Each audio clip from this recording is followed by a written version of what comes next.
Сәлем достар, біз бүгін саңырауқұлақ пен курицадан сливочный соуста тамақ дайындайтын боламыз. Бізге саңырауқұлақ, тауық және пияз керек болады. Жақсылап тауықты турап аламыз.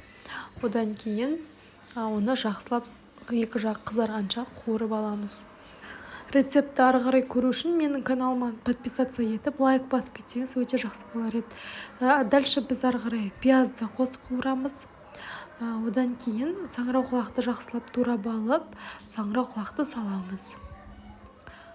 Осылай араластырып тұру міндетті. Менде мынандай замороженный саңырауқұлақ болды. Міне осындай сочный саңырауқұлақ әдемі болып су шығады. Бұлдау дегенде сметана саламыз. Негізі сливки құйса да болады, мен сметана салдым. Міне 2 қасық. 3 қасық сметана. Одан кейін гарнирге өздеріңіздің қалауларыңыз бойынша дайындасаңыздар болады. Мен гарнирге сложный жасап 2 түрлі гарнир дайындадым. Біріншісі макароны, оған жақсылап қайнатып алып май қостым.